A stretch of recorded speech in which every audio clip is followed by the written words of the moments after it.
What is up, Rotogrinders? We're back, round two. Of course, we talked earlier today as far as the day slate. Now we got the night slate. A little bit different depending on where you're shopping. Fanduel, of course, sponsored our Crunch Time. They sponsor the Crunch Time show that follows us. Y'all get, double barrel starting pitchers in your lineups today and double barrel analysts. With you got Derek Carty, you got Dave Potts, CheeseIsGood, $1 Million Musings, two-time millionaire winner following us on the Crunch Time later. If you're playing on Fanduel, it's Washington and Miami. That game is on the Fanduel slate starting at 6:40, as well as the San Diego Philadelphia game at 6:45. No Bryce Harper in that lineup. DK does not start till 7:05. The Yankee game is the first one that kicks the DK slate off. No Giancarlo Stanton in that lineup. We're joined today by Tim, Tasteful Tides. I was thinking about this, Tim. What is there an origin story? What's the deal with Tasteful Tides? What is that? Is that a reference? Are you a big fan of bleach and Clorox, or what is Tasteful Tides? It's actually a store that I used to own years ago. Yeah, it's the name of a food store that I used to own. Oh, a food store named Tide? Tasteful Tides. Okay. Is there a food named Tide I'm not aware of? No. Tides, like ocean tides, Dean. I live right on the water. Okay, so come on, Dean. I don't like crustaceans. No, like tides, low tides, high tides. I'm confused. Tim, Dean doesn't leave his house. You're not dealing with the right crowd here. Well, I haven't left my house like 5 years, so I mean, I don't know. I don't know if that's an excuse. Dean, turn on some Discovery Channel sometime. Yeah, you don't eat. So you're eating things that are found in the tide. Is the that you could do that too? Yeah, seafood, Dean. Yeah, but you don't eat the tide. Is okay. I'm just confused. I'm confused by the name. By the way, for the record, I did leave the house today, and I went to the grocery store, and some maybe 20-year-old, 18-year-old, working at the place called me chief, and I didn't know how to take. I wanted to have a whole lecture, and I'm like, we don't have time for this, but. You just don't randomly call people chief, right? Like that's, I imagine he meant well, but just, it's not, it's, I don't know. Am I taking that the wrong way? I think it was well intended, but do you randomly call people chief? I don't do that. I sometimes call people I know chief, but I certainly would not call a stranger chief. Definitely not.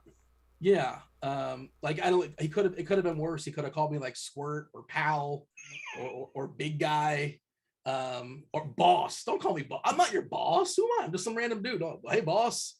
Like that's always a weird one, right? Boss? Huh? All right. This is my rant for the day. Just getting it out of my system. I wanted to ask the kid why he called me chief, but who's got time for that? Hey, we talked about as far as the Fanduel slate, the DK slate. You know what we have today? We have a plethora, a tasteful tide full of, if you will. Does that work? Because I still don't fully understand. No, I don't think that works, Dean. I don't fully understand it. You're gonna have to give me a tutorial after the show or something like that. But we do have a lot of pitching, a plethora of pitchers. If you've been playing Mlb Dfs the last several days, you're probably like, that John Travolta Pulp Fiction gif looking around for the good pitchers. You know where they are? They're all on this slate. This is where they all been hiding. And it's loaded. Garrett Cole, if you're playing on Fanduel, you got Pablo Lopez, Max Scherzer, Lucas Giolito, Shohei Ohtani, Kevin Gausman. Like I didn't even realize Zach Wheeler is on this slate. Like he is, but like is he? Sort of. Yeah, man. This is it's loaded as far as pitchers. And we were talking about the pre-show, like how would he even parse through, and how do we even say like this one's definitively the best? And do we even say that? Or it would be almost ludicrous to suggest, well, this is the clear best pitcher and that's that. Yeah, I mean, you made a really good point pre-show, Dean. Talking about some of these lineups look a little bit different than we were expecting. one example is the Cardinals. So that lineup looks a lot different than I think we were expecting. So I think that lineup is a bump to Scherzer. Not that he really needed a bump, but I like him more now looking at that lineup. Yeah, so it's no Edman. We got Donovan leading off, and like the big thing with Scherzer is like he's kind of vulnerable to lefty power. There's not a ton of lefty power. Corey Dickerson once upon a time, but not so much anymore these days. I know Donovan in a small sample has showed some power, but I don't think he's a power guy in the minors, to my knowledge. I remember checking his Fangraphs page a couple days ago, and I don't think he's got that in his pedigree. Maybe he becomes that. Who knows? And I'll just take the big old L on it. But you want to see a bunch of righties. Now the tricky part is the St. Louis lineup. There's 6 righties, which is good, but they're also pretty contact heavy. Less than 20% collectively as far as striking out versus righties, dating back to last season. Actually, 18.8% if you fire up the old plate IQ, which is not appealing. But of course, they're not facing. That's against everybody. They're not facing Max Scherzer, who's got a 33.8% K percentage. And if you stretch it just to the righties, we're looking at 37%. 37% dating back to last year. 37% this year only. So he's been consistent with that. Yeah, I mean, I'm not here to say he's the best starting pitcher on the slate, and I don't think you're here to say that either. But if you're looking to find little things here and little things there, and the weather, lineups, pit, they built how many baseballs they're gonna let him throw. Like he's probably got the biggest leash of basically anybody in baseball. Good luck taking the ball out of Max Scherzer's hand when he's at like 90 pitches. He won't let you. He won't give it to you. He'll give you that what is that look he gives you? He's the two different color eyes, stares you down, start curses at you. Go back to the dugout. That's that. So I do think that Scherzer. I know this isn't a hot take, but I do think Scherzer going up against this lineup is the safest. So if I'm building a team just for double ups, not worrying about ownership, I would start with Max for Fanduel and DK. That's just my take. I think he's the safest. I'm not saying you have to roster him in tournaments. I'm not saying you can't do other pairings, but that's who I would start with in cash games. Yeah, and also like we were talking about it, pretty sure a little bit. Just like make your stacks, make your lineups, and like whatever pitcher fits. Like obviously, save the salary for a good pitcher, and don't say, well, I like this lineup. I guess Jordan Lyles. It is. That's the money I have for. I don't recommend that. We'll talk about Drew Smiley, who's kind of, sort of, somewhat popping to some degree in the bat, and maybe Carter will talk about that later on because we both kind of said like Smiley, like Pittsburgh's not very good. I'm pretty sure that's good. That's good pitching weather, right? Today in Chicago, it's been there the last. Well, Weather Edge, I think it's pretty like it is more pitcher friendly, but it's nothing huge either way. Yeah. It certainly wasn't anything that would sway me in either direction. It does side on the pitcher side. It is a little bit cooler there. But I mean, in my eyes, I think, Carty would have to defend how has more raw point projection than Gausman, is just in my opinion. I don't think it should be higher than Gausman in a raw projection sense. I don't think so either. And Carty will be on later. And obviously it's still 2 hours until lock, and like his projections, if you turn on the bat, right, it says like updated 30 seconds ago, almost always. It seems like it's constantly updating. So maybe this has changed since you've saw that as far as Smiley, and maybe it'll change as we work our way up to lock. And of course, the lineup for Pittsburgh, far as I know, is not out just yet. Spoiler alert, it's like not going to be great. There's only so much they can, Bobby Bonilla and Barry Bonds are not walking through that door. Angels lineup just came out, by the way. Ward, Trout, Ohtani is hitting. Of course, you can't roster them. That's a big tech issue.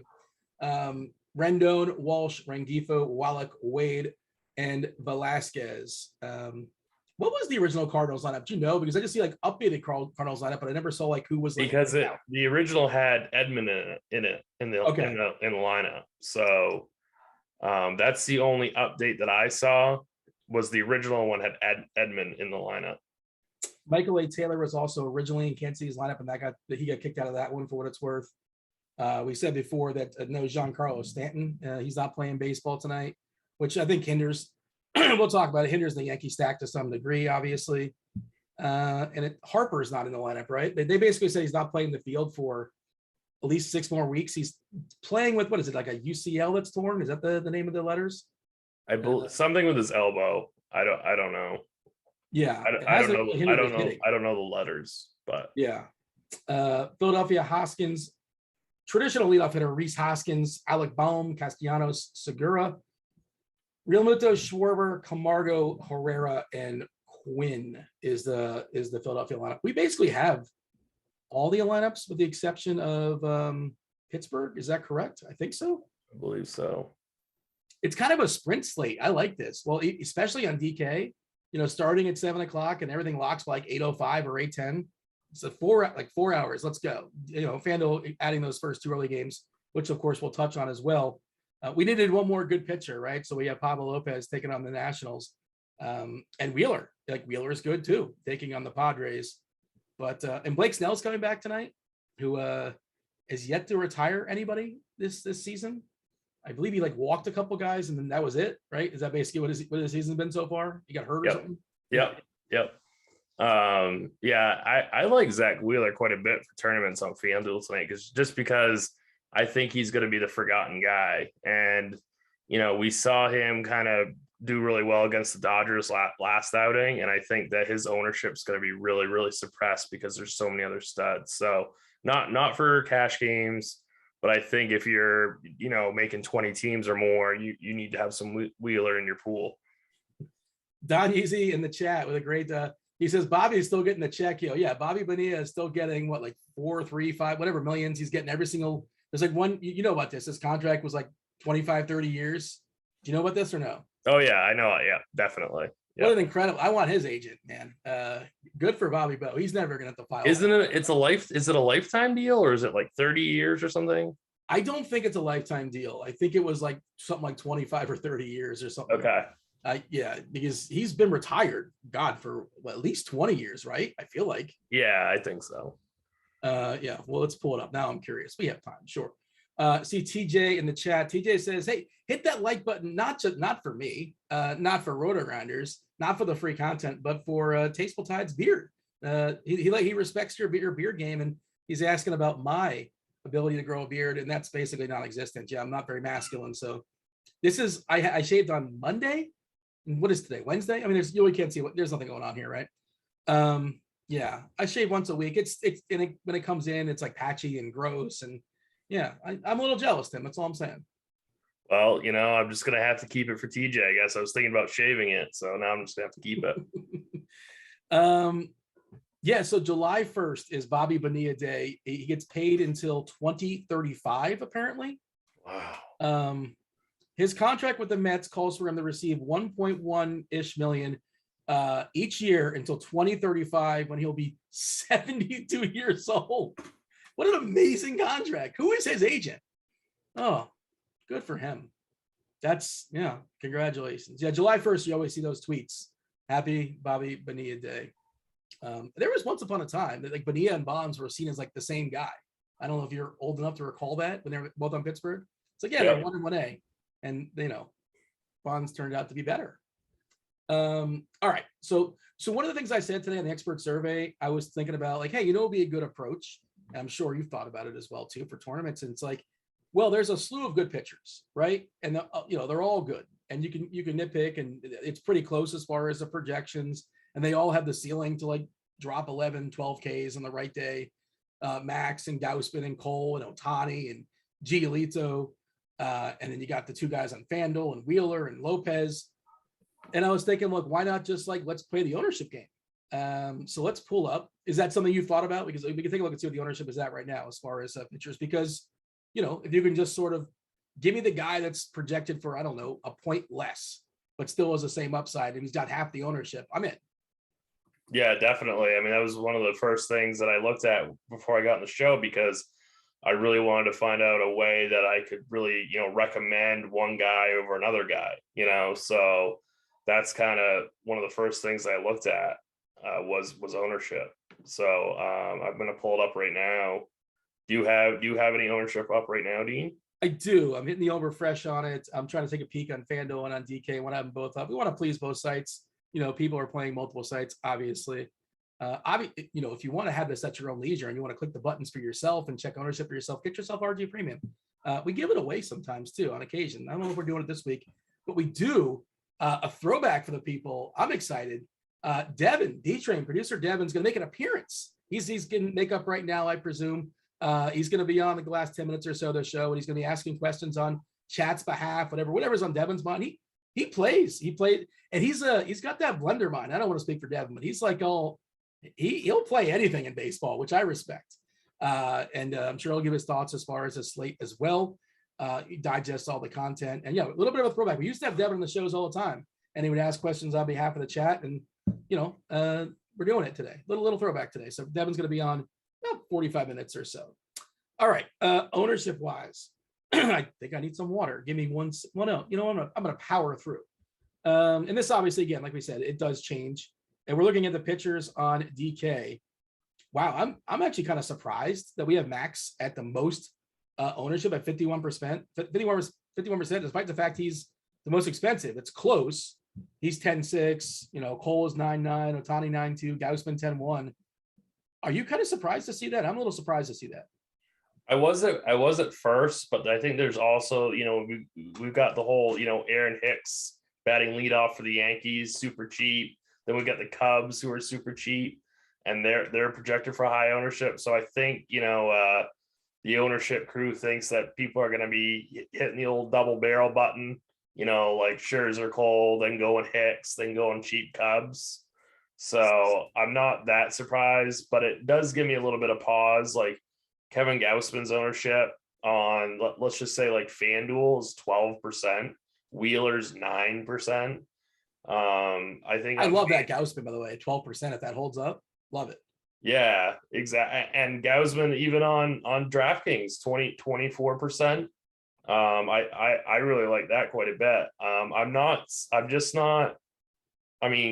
Gausman's definitely been the best this year. I know his long-term numbers do not even come close to like Scherzer or Cole, but Gausman is still an elite pitcher, and I don't think that there should be that huge of a gap on either site between Gausman and Scherzer and Cole. So Gausman this year, the raw 2.4 ERA, and it's like, oh, maybe he's been lucky. He's actually been unlucky. If you look at Sierra, he's got a 2.2 Sierra. You know what his walk percentage is? I'm sure I think he's just walked 2 guys. Walk percent this season, 1.1%.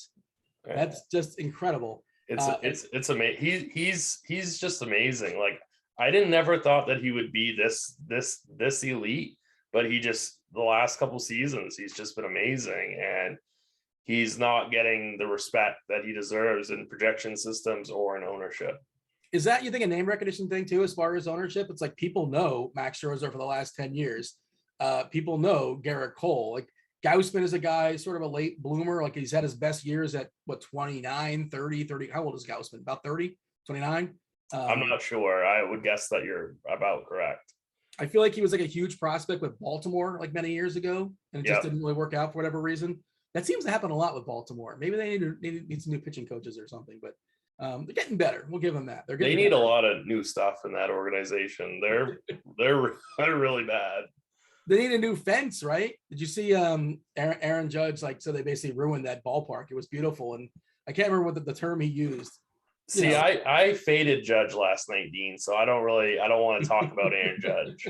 So. Well, it's daily fantasy sports. All we care about is today and today only. And maybe today he goes 0 for 4. That absolutely can happen. Well, are you going to play? Then you're going to play him if he goes 0 for 4. Is that how that works? Right. So if I click his name, he's definitely going to go. He's going to go like 1 for 4 with like a single. That's what he'll do. Oh man, I don't. Yeah, the ballpark just doesn't look as nice as it used to, I guess, in Baltimore. And it's like one of those like throwbacks that was built as a throwback in like 1992, 93, Camden. Gorgeous ballpark. And then some other organizations try to copy that sort of like throwback process, but yeah, it's not the same. It's still nice. But by the way, Judge, I was looking in the StatCast stuff, so not surprisingly, Judge is leading the league in barrels per batted ball events, barrels per plate appearances. He's leading the league in hard hit percentage. It's at I have 66.3%. Who do you think is next, by the way? Who would you guess? Who's hitting the ball hard? Who's better than Judge in barrel rate? No, hard hit percentage. Judge is number 1 in hard hit rate. Who would you guess is second? Otani. Not is Ohtani not? I don't know where Ohtani's at. Is it Trout? It's not Trout. I mean, I don't. Oh yeah, Trout's 11. I'm just trying to see if there's anything interesting. So, not surprisingly, go ahead. Stanton. Stanton is 8. Stanton is leading in exit velocity, average exit velocity. Okay. Judges 2. Okay. The ball just comes off his bat so differently. It's amazing. It's amazing. Stanton's fun to watch. When he's like locked in, it's like I don't know how they ever get this guy out when he's locked in. Yeah, he just hits those rockets that like get, he'll hit home runs that are like the ball never goes above like 12 feet and it's out like in a second and a half. It's wild. So the second guy as far as hard hit percentage is Yordan Alvarez, not surprisingly. Couple surprising ones. Wilson Contreras, number 3, kind of surprising, right? That definitely is surprising. And this one's going to surprise you. Tommy Pham is number 4. I told you he's the best red, Dean, and you got mad at me when I said that. Did I get mad? I don't know if I got mad about it. I might have gave you like the stink eye. Like, I don't know. Maybe. You're like, what about Joey Votto? And I was like, no, Dean, it's Tommy Pham. But what's like being the best red is like being like the tallest. No, that's true. I'll give you that for sure. But Jose Abreu, by the way, he's probably been super unlucky because like he's like 2.7 on Fanduel tonight. Let me look at his. He's got to be unlucky this year, right? Exit velocity 98th percentile because he hasn't been performing as well as you want him to. Yeah, I feel like he's due for some positive regression. Jose Abreu, he's my favorite salary saver on Fanduel tonight. Playing on Fanduel, 2.7K for Jose Abreu. Come on, that's ridiculous, right? I was going to bring up that whole little middle part of that White Sox lineup, Dean, against Zach Greinke with his, whatever it is, 6% strikeout rate. I love that little middle part of that White Sox lineup on FanDuel tonight. We got Sean in chat saying he's currently in second in the $12 entry. It looks like, did he play Zach Davies or did he just not play Dodgers because he thought Zach Davies was going to play well? Okay. What is it, like 2-1? That's the last I saw. Well, Justin Turner just hit a 3-run homer. Ooh. so much for that. They say I'm a mush, and like that, if he has Zach Davies, I apologize. I had nothing to do with that. I did not throw that baseball. That was incredible. There you go. Good job, Dean. My powers are not to be messed with. You want to stay on my good side for sure. So now it's 4-2 Dodgers. Justin Turner threw a homer after Will Smith doubled and Muncy got on as well. So hopefully that's going to shake things up in the standings. I have Dodgers. I don't believe I have Justin Turner. That's unfortunate. Back to the slate, back to the pitchers. What else is kind of sort of somewhat funky as far as ownership? Let's see what we have. 50% for Scherzer, 47% for Cole. Obviously, that's a good matchup there against Baltimore. How about Ohtani? Let's talk about Cole first. Talk about Cole. Well, Cole was originally going to be the guy I was going to recommend for cash until I saw that Cardinal lineup. So, I'm talking one pitcher sites here. I'm talking FanDuel. Like I was going to lean to Cole on FanDuel for my primary pitcher, but now I'm thinking Scherzer. So, but either or. I mean, Cole going up against Baltimore is going to absolutely crush. It's so hard to kind of, it's so hard to really decipher between those two guys. So if you can find the money and you want to double barrel, then by all means go for it. I certainly can't tell you no. The only thing I'll say is kind of that whole thing with Gausman. Gausman's going to be half the ownership of Cole and Scherzer. So to me, that's kind of like the most important part of this slate is, yes, of course you can play Scherzer Cole, but there is a couple guys that are going to be half the ownership. So, just keep that in mind when you're making your builds. I'm just trying to see if we have anything interesting as far as umpire stuff. Sometimes that can, break ties. Extreme hitters umpire today for Zach Greinke. Not that you're considering rostering him. I presume you weren't. You just said that you're Brandon Marsh in that Angels lineup. Zach Greinke, extreme hitters umpire. Josiah Gray, extreme hitters umpire. So of course that means on the other side. that Pablo Lopez extreme hitters. I like the Marlins on Fanduel. I think they're kind of interesting, and they're a team that's going to be mostly ignored, I imagine. And Giolito with an extreme hitters umpire, a pitcher we haven't really talked about, and I think is more interesting on DK than he is on Fanduel. On Fanduel, full price 10.3K. On DK, you're getting a discount, right? He's 8.3K. I'm a little bit concerned about his pitch count just because he hasn't pitched in 8 days or so coming back from the COVID list. I don't know if he had it. I don't know if he was a close contact. I don't know if he wasn't feeling well. I have no idea what he was dealing with. Typically not an issue. He's going to throw 95, 100 pitches, whatever. But I'm just looking for reasons not to play. Again, to separate the really good guys a little bit different. And that's one reason why I might bump Giolito down. Maybe that's wrong. But again, I'm going to substitute him for somebody else that's really good anyway. What do you think of Giolito? I have no problem with Giolito on DK. I got a big problem with him on FanDuel. I wouldn't get to any Giolito on FanDuel. You really got to hope. You're really hoping that he can, outscore Scherzer, Cole, Gausman, Ohtani, and Wheeler. I don't think so. Even at 7% ownership, I'm not that interested. 22% ownership on DK. I'm fine with maybe matching the field with that in GPPs. I do have similar concerns to you. I think the bat has him for 93 pitches, which is fine for 8,300. But I think he's somebody that I'd be willing to match the field with in GPPs, but he's not somebody that I want to go crazy with. Let's pull up the bat and see what it has for K projections. Do you happen to have that in front of you? I'm switching to it right now. Yeah, Giolito is projected for 5.38 strikeouts. That seems a little bit lower than the other ones, right? I'm guessing it is. Oh, it's definitely lower. Yep. Yeah, I don't. He he has Smiley projected for more strikeouts. What's just by decimal points, but still, he has Smiley for 5.44. Yeah, Carty's going to be on later. He'll explain his, why the bat likes Smiley. And again, we're still waiting on a Pittsburgh lineup, but it's not going to be good, right? The highest K projection as of right now. Don't want to give everything away. Check out get yourself the bat yourself from Derek Carty. The biggest projection for strikeouts we're looking at is Cole and Scherzer, and then there's a gap. Cole we're looking at 7.5, Scherzer about 7.5, Ohtani 6 and a hook or 6.2, Wheeler right in the nose at 6. Snell at Snell at 5.5. He was good in his minor league rehab stuff. I have no idea what to do with Snell. He's only in the FanDuel slate. I'm probably not playing him. I can't imagine pitching.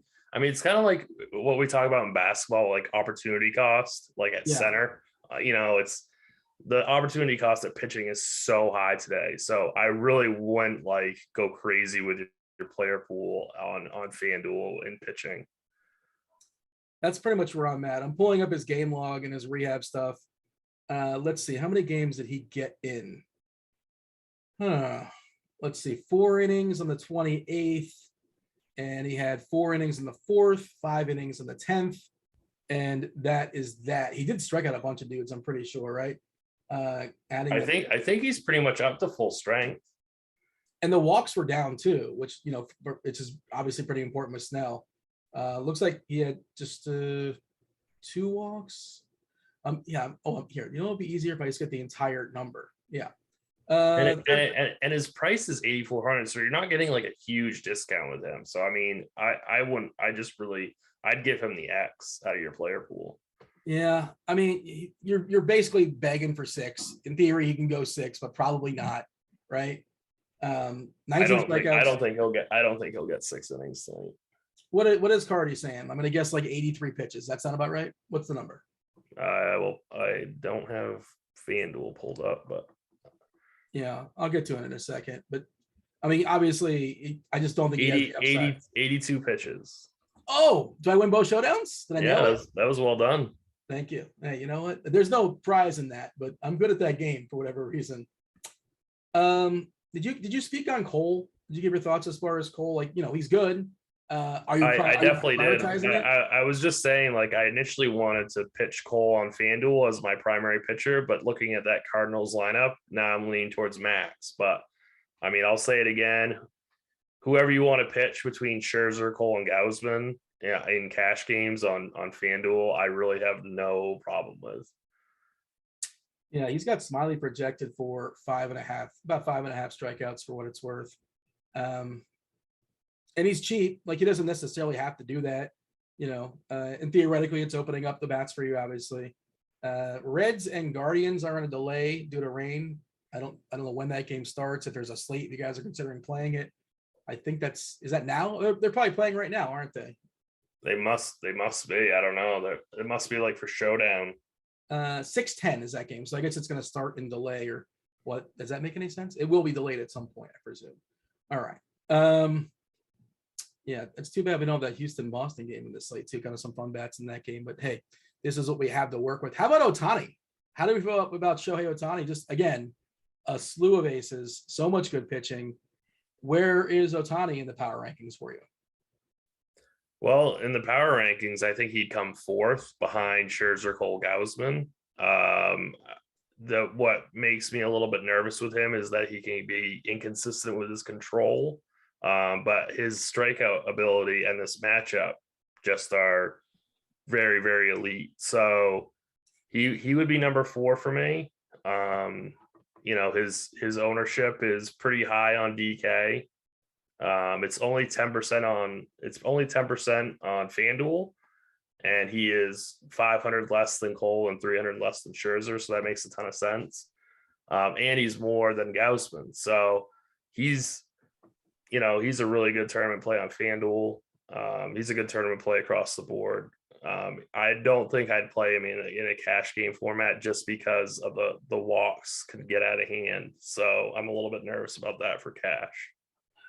Are you did you have any write up today as far as props, maybe pitching props, K props, anything that you kind of like that's popping for you? No, I didn't do any article today. All right. Scores and odds. Check it out, people. If you're not aware, check out scoresandodds.com for all things sports gambling. A lot of the same people at RG are doing work over there. Obviously, there's some free content as well. Many times, I know Keith. Shout out to Keith. I saw he went 4-0 last night, and I heard him say earlier today, and in his article, he's I think 25-10 his last 30. Well, let's see, 35. Yeah, if you're looking for MLB props on Scores and Odds, definitely check out Keith's article. It's a really good article to follow. So my article was kind of based on NBA, NHL, and MLB. Now that those two other sports are ending, I'm pretty much done with mine. Yeah, and I think he has one today, because I'm pretty sure I heard him mention he's going to write it up, and maybe I can find it and drop it in the chat. Here we go. Yeah. All right. Let's go ahead and drop it in the chat for the people. Why not? Scores and odds, some of the stuff's free, some of the stuff not so much. If you want to just kind of dabble and see what's going on over there, if you go to Rotogrinders.com, the top of the banner, you can see a link for a 3-day free trial. Get yourself a taste, wet your beak on scoresandodds.com. And there, I'm going to drop the link there in chat. Hey, chat, hit that like button for Tim's beard and for Broccoli Boy's broccoli emoji. He found it. How does Broccoli Boy does he come with his own emoji? Is that just available in the pool? I wasn't aware broccoli was an option. I'm surprised he's still even allowed in our chat. What, has he been banned? What is? I don't know. I'm surprised he hasn't been. Oh, is he up to some kind of shenanigans I'm not aware of? I don't know. I'm not even in chat. I'm just surprised he's still allowed in there. Yeah, well, I don't know Broccoli Boy's history. You're friends with him off air to some extent. I don't want to use the word. Yeah. He's actually my best friend. Okay. Did he know about Tasteful Tides, the food store? He does. Yep. All right. So he can speak on it. He can confirm its existence. It's a true story, Dean. You said you live on the water. Are you in the East Coast, or where are you at? Yeah, Maine. Oh, so with lobster. There you go. You could do lobster. Yeah, that's okay. You could do crab. You could do lobster. What's the lobster business? You're getting it, Dean. You're getting it. I always thought it was a racket when they say, what's a racket? When they say market price. It's like, it was the seas were rough. It says $87 for a claw. Like, that's a racket. Expose it. The market price thing's nonsense, right? It is, but it's not because of rough seas, Dean. I don't think we have time to get into that. I want you to expose when they say market price. Oh, wait a second. That sounds good. We need to make a few extra. It's been a slow month, so let's just bump it up like 30%. Nobody will know market price. And when you have your mind on lobster, like you're just going to pay it. That's that. You can pay regular price. Yeah, that's right, Dean. I've exposed Big Lobster. There you go. What else of note as far as pitchers? Did you have a take as far as Smiley? We mentioned a couple times that like the bat seems to like him. Do we like him? I don't think I like him.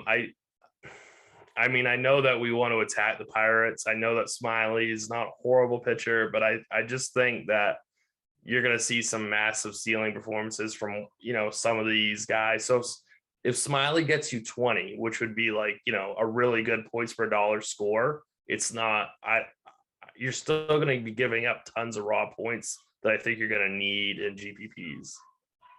The lobster rolls at Fenway are apparently $20, but at least I know they're $20. It's not like, well, it's 37 today. You still want it? All right. Enough of my lobster rants about market price. It's not just lobster. It's for some reason it's seafood, right? As a general, sometimes steak every once in a while. Lobster, the whole market price gimmick. Hey, anything else as far as pitchers? Do we miss anybody? They're all good, man. They're all good.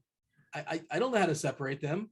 I think that it's just, it's 5 guys in your player pool on FanDuel. So it's Scherzer, Cole, Gausman, Ohtani, and Wheeler for me. And then on DK, it's Scherzer, Cole, Ohtani, Gausman, and Giolito. So I just really wouldn't goof around with anybody lower than that. I mean, you definitely could play Smiley, but he's not for me tonight. All right, let's talk about the hitters. We've talked glowingly about a bunch of pitchers. It's kind of a short slate. So, how do we find hitters that we like, that are well positioned for success when, the slate is just filled with peppered with a bunch of good, pitchers, obviously. I think one of the places, the 2 places people are going to look, I believe, correct me if I'm wrong, is the New York, the Yankees. Obviously, the absence of Stanton, it's a big hit. Their lineup just looks significantly weaker. IKF and Marwin Gonzalez and Trevino is not fun. Hicks leading off is like not a fun leadoff hitter, right? Generally needs more than one event to get him going, to get you there. And then Toronto versus Marco Gonzalez, especially the front half of that Toronto lineup. Is that the 2 obvious spots we're looking at as far as hitters? Yeah, it's definitely Yankees and Toronto are going to be the 2, I think, chalkiest stacks of the night. And then the White Sox, like you mentioned, right? What's that? You mentioned the White Sox before. The White Sox are on the podium. Yeah, the White Sox are definitely on the podium, and they're definitely on the podium for FanDuel because they're super, super cheap there. So they're definitely going to be a team that you're going to want to attack given the prices of these pitchers. So I really like the value White Sox on FanDuel. According to the chat, looks like, CJ Coroni, the 2-run homer. If you guys are playing the early slates, Sonny Gray kind of cruising. Up 8-2 in the 6th. Maybe they'll give him one more inning, 73 pitches. Dodgers up 5-2, top of the 5th. Bueller at 77 pitches. Did you see what happened with Erod earlier? I know he got pulled for the game early, and then I got something that says he's heading right to the IL. Yeah, I didn't see it, but he got gave up 2 or 3 runs or so in the first inning, and I think it was a lat, I want to say, but I'm not certain. But yeah, I don't know how severe it was. Hopefully it's not too bad. But we're going to lose them for at least several starts, obviously, and that opened the floodgates for who with the double dong for the random. It was Mejia, the catcher. Mejia banged out a couple homers for him. So yeah, I don't know if he got Erod or not. He might have got him in the first inning, but hopefully he comes back soon enough. Hey, we got a Pittsburgh lineup. You ready for it? Oh boy, it's going to be good. Nope, no Bobby Bo. Hayes is leading off. I like Hayes and Reynolds as 1-2. I actually like that. I don't know. Those are their 2 best hitters. Chavis, the CEO of Team Girth, that's Daniel Vogelbach, Castro, Castillo, Sasugo, Heineman, and then it's Sowinski. Heineman is their backup catcher, right? If you're expecting somebody else, trying to remember who their regular catcher is, doesn't matter. It's Heineman playing today. So is that Castro or Perez got hurt? Perez was in the IL, but then there's somebody else. I can't even remember who it is. And then there's Heineman. Yeah. But like you said, the first part of that lineup is actually pretty solid. So I bet you Smiley's K's drops a little bit, in projection systems. But definitely this game, I'm just gonna talk about the Cubs real quick, if you don't mind. Go for it. The Cubs are coming in with some pretty hefty ownership because they're pretty cheap. And I think this game to me is kind of a stay away game. That's just how I'm going to treat it in my pool. Like the Cubs' best hitter is Wilson Contreras, and he's 5,200, and there's no way I'm going to be paying that on DraftKings given the expensive pitchers that we have. And then he's 3,700 on Fanduel, which is just out of play for me. And then you have these kind of cheapies, and it's just I think they're going to be popular. And looking at our ownership, they are going to be popular. I don't think they're a great play for tournaments tonight. Christopher Morel, I saw you hit a homer in his very first at bat in his MLB career last night on a 3-2 pitch. I believe he hit it out of the ballpark on Waveland there in Chicago. That was a pretty cool moment. Good for him. He's batting 8th. I'm not even sure if he's in the player pool. Not a big prospect in the team organization for what it's worth. According to Fangraphs, he is 16th in their rankings. He has shown some power this year in AA, 7 homers and 122 plate appearances. And last season, he had 17 homers in AA with 417 plate appearances. And he swiped some bags as well, 16, and then a cup of coffee in AAA as well. But if he's not in the player pool, I don't think that matters. Just sort of throwing it out there. And my bad, the chat was quick to correct me. It was Paredes and not Mejia that hit 2 homers. So yeah, I think Mejia had a decent day, but obviously no 2 home runs for him. So how do we be different, right? We like the stud pitchers. How tight is the cap is actually a good question, because you're talking about playing the Cubs and people aren't excited to play Rafael Ortega, but he is cheap. They're going to face Crow, expected to open, Mitch Keller expected to be the long man, both coming from the right side. Suzuki he's pretty cheap at 3.1K. Is that DK or is that Fanduel? That's the Fanduel price. Okay. I didn't think he was that cheap on DK. That wouldn't make any sense. So is the cap that tight that we're going to have to play some of these Cubbies on DK? I mean, maybe you do in cash games, but I don't think that you have to in tournaments. I think that there's some cheap enough players for the Yankees, like Hicks.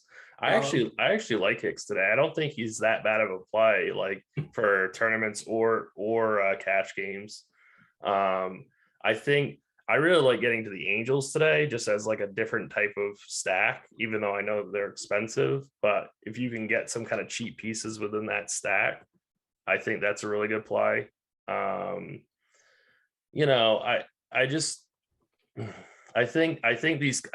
bottom line is I think this Cubs team is going to be over-owned for tournaments. That's what makes me nervous. I'm not saying that you necessarily can't play them. I would just do it sparingly. I wouldn't get too heavy with them.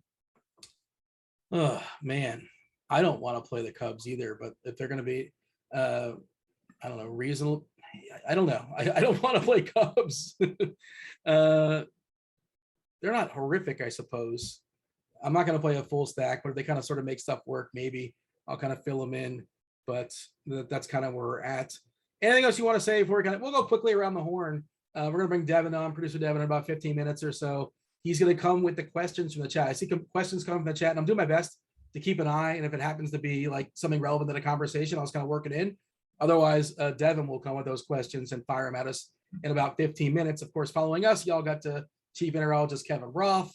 You got Derek Carty of the Bat, who's going to defend, presumably. Who's the pitcher we keep talking Smiley. about? I want him to defend Smiley. Yeah, are they related in some way? I don't know what's going on there, but and then Dave Potts, CheeseIsGood, 2-time million winner, jumping on to take you guys all the way up to the lock on FanDuel. We're talking DK as well, obviously. All right. Anything else as far as stacks, or you want to go around the horn and give our favorite plays at each position before Devin jumps on? I definitely think that like the Marlins and the White Sox are my favorite stack on FanDuel. I think that's the type of 2 teams that you can fit in really nicely with an expensive pitcher tonight, which is, I think, is what you'll need. DK, I'm not as it's not as easy to do to get off like chalky Cubs, but I think that the Cubs are overowned. So if you want to, get uncomfortable with some value pieces elsewhere, I think that's a really good strategy for tournaments tonight. Let me ask you this before we do it. One more question. If theoretically, and I see people in the chat talking about picking on Gausman, if you're going to pick on one of these stud pitchers, and we'll cut it off at like Scherzer, Gausman, Cole, Ohtani, Giolito, Lopez, if you want to bring in the Marlins game, which one would, I mean, I'm not saying you have to do any. It's for me, it's Ohtani, because he has the biggest walk problem. So we've seen Ohtani a few times in his short career, just get blown up. So I think it's Ohtani if you want to get really, really crazy, is that you stack Rangers tonight. Yeah, I mean, it's a tough question because none of it, but I wouldn't say the Cardinals are so bad against right-handed pitching, and I really don't have that much faith. Even if Cole busts, I just love the Yankees bullpen so much. So I mean that I'm not really, I don't really want to attack I don't want many Orioles. So for me, it's the Rangers. Yeah, I mean, I wouldn't do it Baltimore if I get all those teams to pick from. I don't think it's the Cardinals. But you know what? I think Dunning's kind of interesting. If you look at that, again, there's so many good pitchers. There's an opportunity cost. But if I'm making a bunch of lineups, they've let his leash get longer.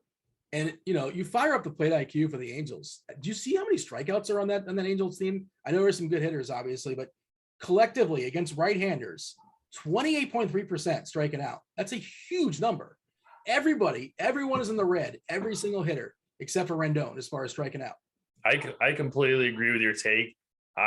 My thing is just, I really like the Angels like every single night because they have such a huge ceiling. And they're kind of my favorite low owned, expensive stack tonight. So, but I'm not disagreeing with what you're saying at all. But and how do you, as always the same question, right? But the sites can't figure out how to play Ohtani as a hitter. Now you don't have Ohtani, and then that really significantly, if he knocks your guys in, great. But you want to, if he has a big day, you want to have him a part of your stack. Yeah. And it's how do you deal with that? Or you still whatever, you make do. Yeah, I think you just got to make do, and you just got to hope that he's not the guy that hits the 2 home runs. But I really don't want to, I don't want to just eat all the Yankees chalk. I don't want to eat all the Toronto chalk or Chicago chalk. So I think they're my favorite kind of higher end stack.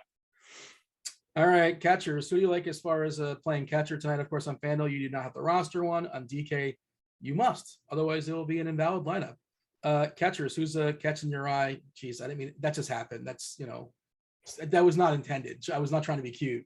It was not clever in any way. Man, we're seeing Chad Wallach at 24% because he's 2.2K. Good Lord. Who's at 2.2K? Chad Wallach. Oh, yeah. Wow. And he's that high owned, you said? Yeah. I mean, he's a part of that Angel stack, I suppose, but he's not. That's the thing, though, is that I don't think the Angel stack is going to be that popular. So that's kind of crazy. He just must be the punt then. He's the only cheap catcher as of now, as far as I can tell. If Luis. Well, it's Trevino. Trevino's in the lineup, I think. How much is Trevino? 2,300. Okay. You know what? Because they have Higashioka in here, and I guess I got to hit refresh. I think Trevino's starting. Yeah.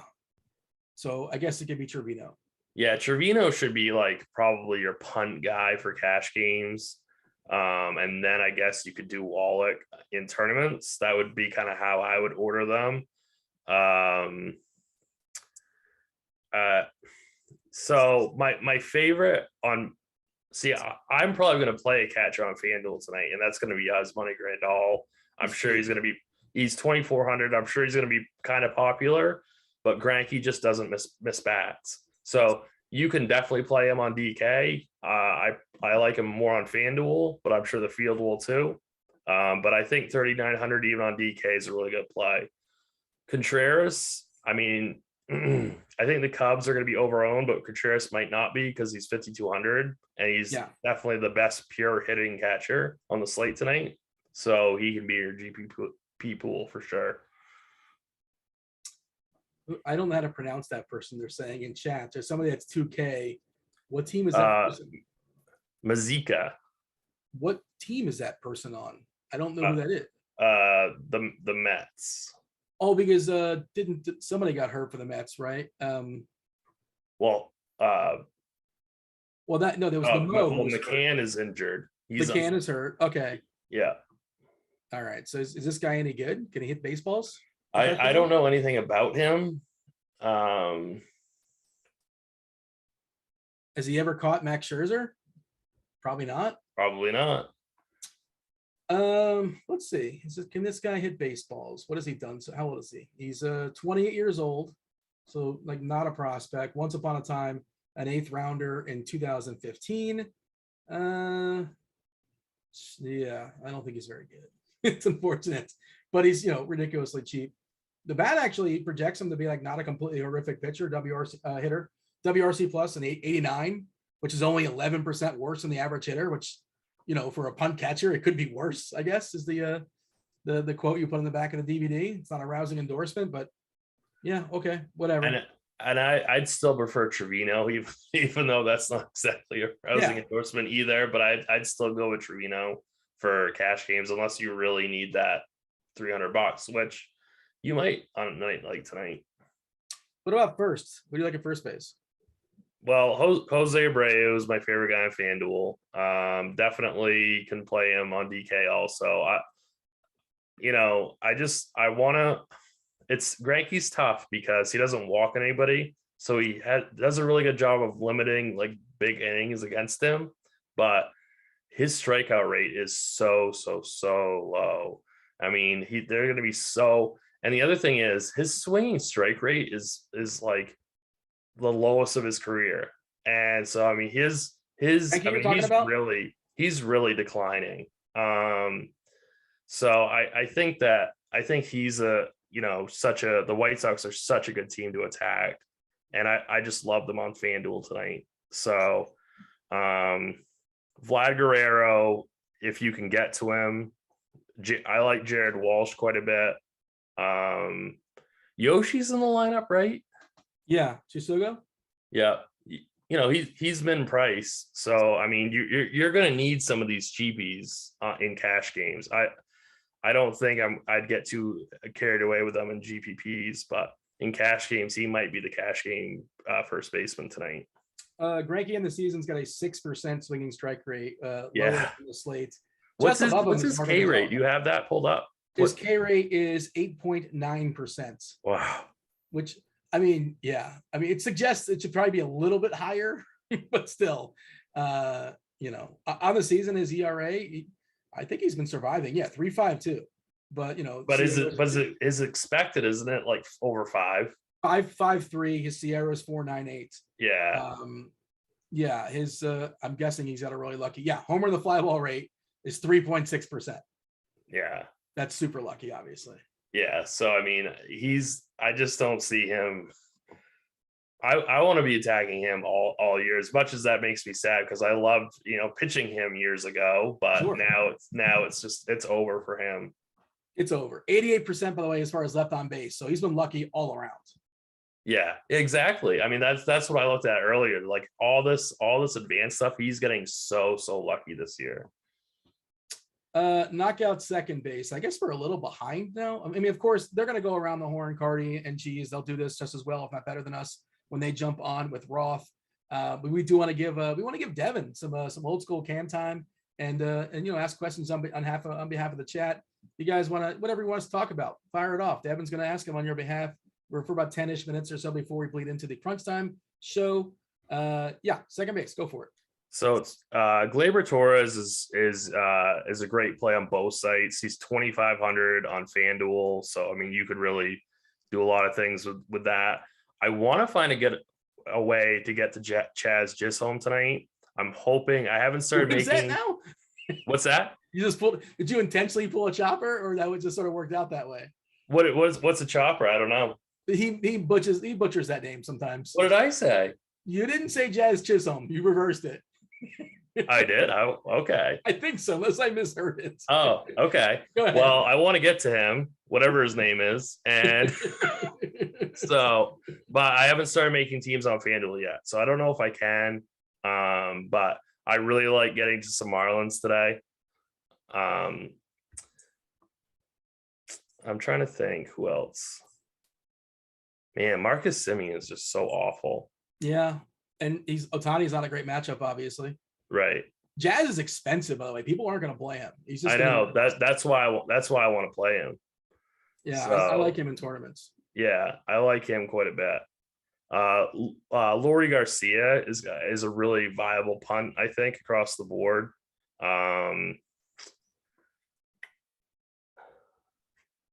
Man, I don't know. I think Ian Happ is too expensive on FanDuel. I just don't want to pay $3,300 for him. I don't want to pay $4,000 for Juan Segura. So I think it's Chisholm, Torres for cash, single entry stuff. Did Van Meter crack the lineup? No, I don't think so. No, so scratch him. Third base, we got to. I don't mean to push it, but we gotta get a little behind. Okay.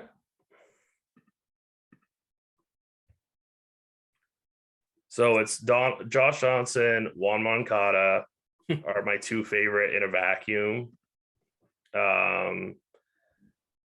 Matt Chapman on FanDuel is very, very playable at 2,800. You definitely want to get some Blue Jays tonight. Anthony Rendon, 2,900. FanDuel's pricing tonight is pretty soft.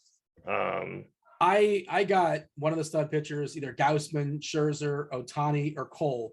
I made 4 lineups pre-show, and I got that with, Vladdy in every lineup. You can, and like basically no bad players. Abreu's 2.7, Gallo's like 2.6, Bichette's like 3.3, Torres is like 2.5. It's really easy to make lineups you like on FanDuel.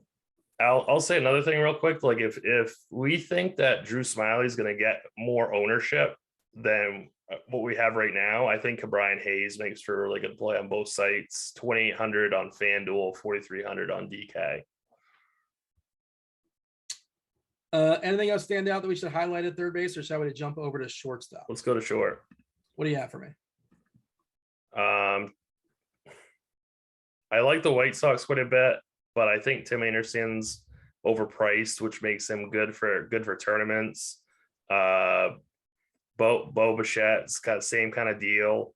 Torres is probably your cash game guy if you're not playing him at second on FanDuel. Man, this is DK's shortstop is kind of tough tonight. It's not a very good position. They're all priced pretty high. Try to think who I would play short. You think there's a bigger opportunity cost at short? See, that's the thing. I mean, between like I don't want to play Seager, so it's probably Anderson or Bichette. I mean, but the thing is, I mean, pitchers are so expensive. You're gonna have to punt somewhere.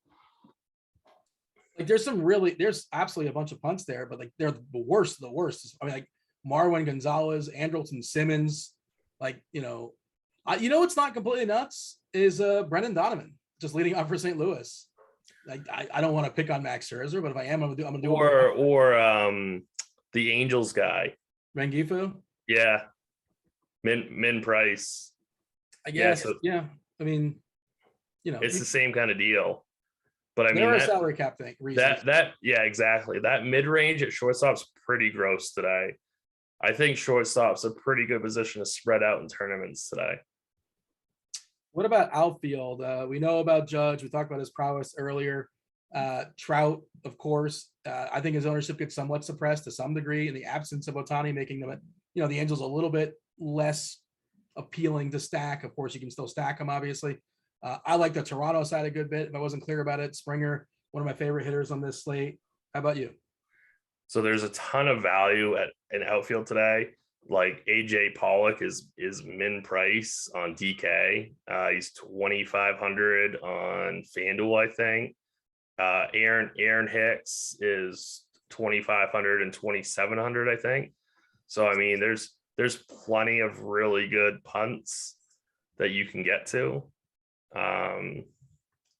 Gallo is really cheap. So I mean, I think honestly, outfield is going to be a really it's going to be like I'm not going to be able to get the Judge. I'm not going to be able to get the Trout most likely in a single entry build. So I need to get this saving somewhere. And outfield, there's just tons of really good punts today.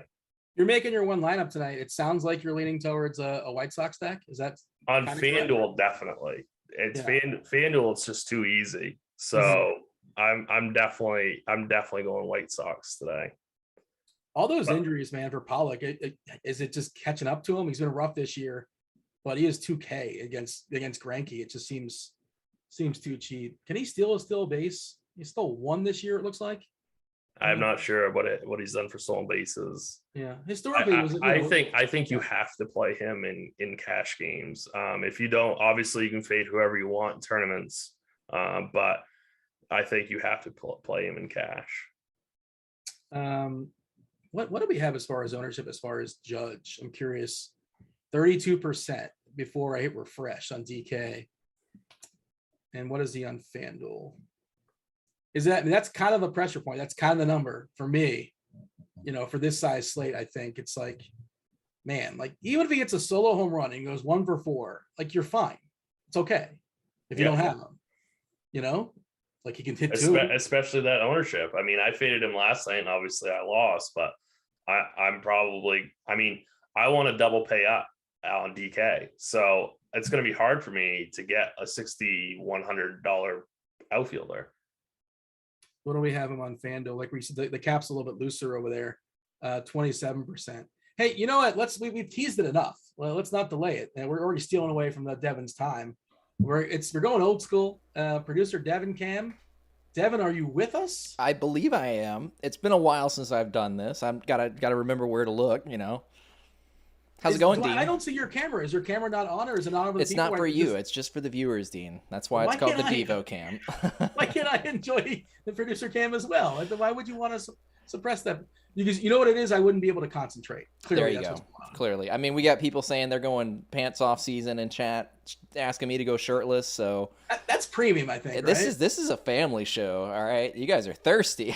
The kids are not. Let's be honest. The kids are not all gathered around the laptop. I don't think. I mean, we're summertime, aren't we? They're out of school now. Tim, can you speak to this? Are the kids in school now? I'm not sure. Mine is still in school. Well, there you go. That's our answer. Well, we have some questions queued up. I figured we can start off, if we're going old school, we can start off with the stacks game like we used to. Oh, let's do it. Dean, have you explained this one to Tim? I know what it is. All right. So first number is going to be your primary stack rating. Second number is going to be your secondary stack rating. We're going to hit 2 numbers for each stack. Okay. Yep. First one, Pittsburgh. 1 through 5. 5 meaning definitely zero primary, maybe 2 secondary. Yeah, I'm not going to go any higher than a 1 unless like Smiley is somehow owned. I would mini stack it a little bit, maybe up top. I don't mind those guys, but yeah, 1, 1.5. I'm not excited. All right, Seattle. Tim. 1-1. Oof, 1-1. That's brutal. Yeah, I'll say 1 and like 1.5. Give him a little bit of love. There's some competent hitters over there, but you guys are killing me. I'll give this a 2.5 on both of those. KC.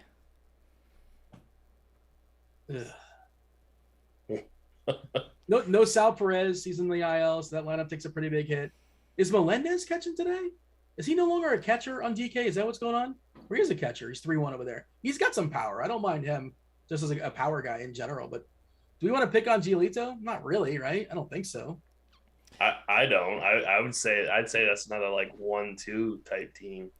Based on these reactions, I think I might have found my off the wall stacks a little bit. Texas. What do you have? Dude, I was just gonna say, Devin, do Texas as your off the wall. That's they're on the list. All right, that's for sure. All That's right. his premier stack. That's his like premium, like featured stack, possibly. How much do you hate the chalk, Devin? I'll eat it. It depends. And that's the tough thing with this. When you answer a question of like, do I like this guy or this guy? What you really should be saying is what teams are around these guys, what positions are around these guys in your lineup. Because this pitcher or that pitcher doesn't matter so much as what lineup you're putting that pitcher into. So I'm happy to play. And it also depends on what you want out of your team, I think. Exactly. Like, are you okay with them in cash, or do you want to win all the money? It's all a matter of what do you think is going to fail. So you just kind of peel away the most likely things until you start getting your sneaky stack. So like if I'm going to play Cole Scherzer, I can do a Texas-Seattle stack in that one. That'd be nice. Devin, you sound like somebody that's produced a lot of blender shows. I've been playing this game for a while. Disciple? Is that fair to say? I would say so. I would say I'm a blender disciple. His mindset clicked with me, I guess is the best way to put it. It just helped with the process. And specifically for baseball, it's not as easy to translate to other sports. Well, the variance in baseball is just so great. So you're just embracing it. Yeah, exactly. Got a you couple. Don't have to be as goofy in basketball. Yeah, you were saying. I don't want to sidetrack. It's all good. I got a little winded there. Toronto, Tim. Yeah, not that they're definitely like a 4-4 for me. I got a 5. I'm dropping a 5 spot on Toronto. First one. Yeah, I like the Blue Jays to beat up Marco Gonzalez. So Angels. Go ahead. They're definitely like a 4-4 for me, and I think they'll be way lower owned than Toronto. I think Dunning is good, and I know I can't play Ohtani as far as hitters, so I'm going to have less Angels in the field. So 2.5, they're fine, but I'm more likely just not to pick on Dunning. What about White Sox? I love them, especially on FanDuel. They're my 5 stack on FanDuel. Probably a little lower, maybe like a 4 on DK. I'm just curious. I'm pulling it up. We have time, right, Devin? I'm curious what the ownership is for the White Sox on FanDuel specifically, because like we keep referencing the FanDuel prices for the White Sox, pretty cheap. Robert is a star 3.8, a little bit cheaper than the other stars on the slate. Anderson is not terribly expensive at 3.7, but then you get Abreu at 2.7, which is kind of egregious. The power upside of Vaughn, they stuck him in the 9 hole, but still on the road, so you probably should get those 4 at bats. I don't mind the power upside. And the one Pollock, more of a DK play. He's fine on FanDuel at 2.5. It's still cheap. And you said you like Grandal as well at 2.5 is 2.4.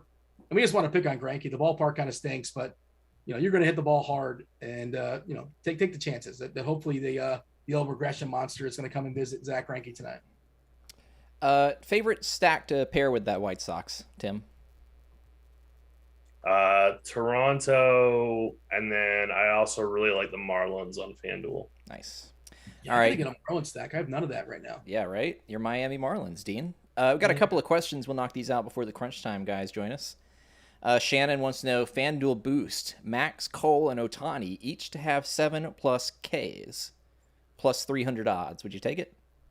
So I saw that question earlier, and I happen to have Carty's bat up right now. He does have Cole projected for 7.5. Scherzer projected for 7.3. Ohtani a little less than 7. You're saying you're getting 3-1 on that? Mm. That's not a great bet, I don't think. I don't 3-1. I personally would not do that bet, but obviously it could win. All right. Yeah, it feels like you're going to get a meatloaf on that. 2 out of 3, but what do you get? You don't even get a steak knives. You get nothing, right? 2 out of 3. What place is if steak knives is like 2 through 5? What is meatloaf? Is that consolation? Is that like? Well, I wasn't Devin. Before your time, Devin, there was a singer named Meatloaf. Before my time too, basically. But he had a famous song called 2 out of 3 Ain't Bad. That was the reference for the old people out there in chat. There it is. Catch that? I see. Did you? You thought I was referencing the food? I got it, Dean. No, I thought it was a prize. Yeah, like meatloaf. Who's gonna take home meatloaf? Yeah, I got to cater this to a younger demographic, apparently. And speaking of which, Dean, EDJ in chat said you need to go and watch a good old David Attenborough documentary. Since we were talking about cracking open books earlier, you need to go learn about what tides are. Well, give me give me the best one. Don't just give me the whole Dean, you catalog. can just look up David Attenborough and you will find a good one. I guarantee it. Can you recommend one yourself personally? Not off the top of my head, but I could probably hit you up after show. All right. I know you. Is that like PBS or something? Probably, yeah. That's probably some PBS flavored stuff for sure. Fair enough. Shannon wants to know Eli White batting ninth. You playing any of him? No. No, I don't think so. I don't think this is the slate for that. Buddy in chat, Carolina guy wants to know Fanduel tournament's favorite single entry SP. Oof. Well, let's look at the ownership, Tim. Right? Has it changed? Because we just keep saying we like if it's Gaussman still at like 12%. I think the answer is Gaussman, right? I think it's honestly, I think it's Gaussman or Ohtani. Really, Ohtani's going to be like 12%, 10%. I think so. It's one of those two. I would probably just, if it was my money, go with a safer option of Gaussman. It's amazing. Nobody playing Pablo Lopez less than 1%. Like, he's awesome, but he's 10-5 and he's the same price as Scherzer and Cole, and he's more expensive than Gaussman and Ohtani. It's kind of like the Giolito thing. I don't want to, you know what I mean? They're not in the same category. So I think he's a bad play tonight. I hate saying that, but that's probably true. All right, Broccoli, your boy wants to know which Pirates righty one-off will hit a dinger tonight. Brian Hayes, he already knew that answer. Jay Kearney wants to know, is it crazy to attack Mad Max? I think we may have touched on that a little bit. Do you want to attack him?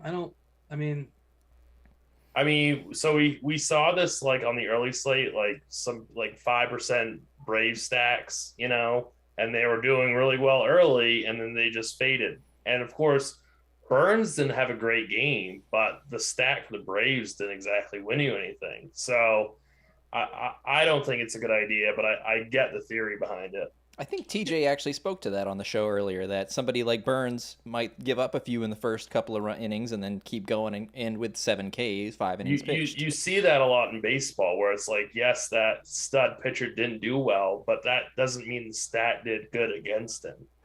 If people have that binary opinion, then like, well, if this guy's not going to be good, then you have to stack. No, many times, actually probably most times, more times than not, it's like, well, they went 5 or 6 innings and they gave up 3 runs and a home run, and you know, they weren't spectacular. They didn't help you win as far as a pitching perspective, but also the stack against them wasn't great either. You didn't need any of it. Yeah. All right, a couple of more questions. Broccoli wants to know, what do you think will be more contrarian, paying up at shortstop or punting it? That is a good question. It'll probably be more contrarian to punt it, I think.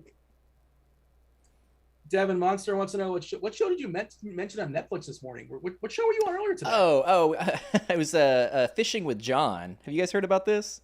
It's an old show. It's, before Meatloaf or after Meatloaf? It might have been before your time, Dean. It's a guy named John. I forget his last name. He's a comedian, and it's basically he has other comedians join him for an episode, and it's purely fictional. The one or few that I remember was Willem Dafoe, and they went ice fishing. And they acted like they got like stranded on this like very small lake, and it was hilarious. They went like cabin fever late at night, and Willem Dafoe's got these crazy eyes. It's fantastic. It might not actually be on Netflix anymore though. Now that I think about it, that was years ago. There's a Dennis Hopper episode. There's a Matt Dillon episode apparently. Some good stuff. A couple of more questions. Somebody wants to know today's umps. Dean, did you have those extremes ready to go? I can pull them up. I was pulling up Fishing with John on the Just Watch app. The important you go to stuff. Just Watch, it'll tell you everywhere it's available, everywhere where it streams at. And it looks like it's only streaming on I don't know, basically nowhere. Well, I'll find it. Who cares? Whatever. Let me go back to the. This is the hard-hitting info. This is a baseball show, but if you ever want to know, just go to Just Watch, and that's a place we'll tell you. You don't have to go to every single app and say, "Well, was it here?" All right. So the umpire data, we had a couple extremes. And I think one was in the Marlins game, right? Yeah, so 2 extreme hitters, umpires, Zach Greinke, that should not help him, and the Washington game. So Washington, Miami, as well as Kansas City and the White Sox have extreme hitters, umpires, only extremes. I feel the pain from earlier about Greinke. I miss those days when I'd play him and he was sneaky a sneaky off the wall pitcher, and nobody was going to play him. Going to be 10% owned on a slate, He's been a really dominant. He was a dominant pitcher for like over 10 years, and now he's just. I mean, he's dust now. Yeah. Go ahead. Oh, go ahead, Devin. I was just gonna say, Jason says for DK tournaments, who's your number one lock hitter? Oh, the can't miss lock hitter of the night. Let me put my blender's cap on and say, when I build my lineups, I'm putting a max of 35% on any hitter. That's not even lineups that I'm playing. Those are lineups that I'm going to look at. I like Yasmani Grandal quite a bit tonight. He's probably going to be in both my teams on DK and FanDuel. George Springer. Is that ambitious? Probably not, but that's what we're going with. That's pretty off the wall. EDJ in chat says, just tell Dean to watch one of the nature ones. So any of the nature David Attenboroughs. That's probably doesn't narrow it down at all, right? Nope, it's like probably not. The episode of Martin where Gina gets mad at him. It's like Planet Earth or different biomes of Earth. But we have our crunch time co-hosts in the green room, so why don't I go ahead and bring those guys in? Chief meteorologist Kevin Roth, Derek Carty, and Dave Potts. Dave, you're a fan. How do you feel about Meatloaf? Not the food item, but the singer. Are you a fan of the Meatloaf? Is Dave with us? We're still kind of like. I just popped on and heard the word meatloaf. Yeah. So, well, answer it, Dave. What do you think of Meatloaf? Yay or nay? Pro or con? We're talking about the food or the musician. Either or, however you want to answer it. I hopped on too late to know which one you're talking about. Honestly, not a huge fan of either. Like, I think Meatloaf, the musician, is great, and I don't know who knew this or not. He used to play in the NFBC, like serious fantasy baseball player. Oh yeah. But musically, it's not really my cup of tea.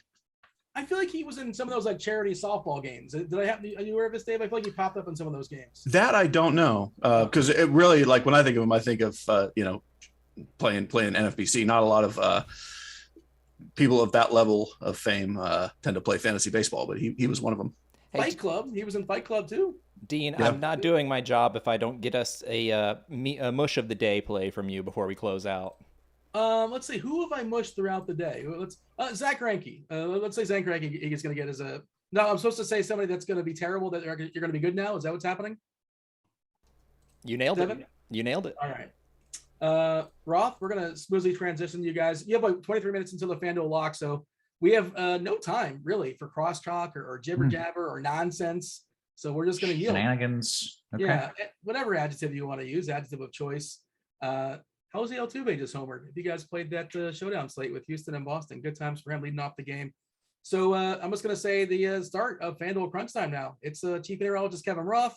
You get Derek Carty. You get Dave Potts. On behalf of myself, Tim, and producer Devin, thanks for watching. Hit that like button as you just kind of hang out and watch the FanDuel Crunch Time. All right, Roth, take it over.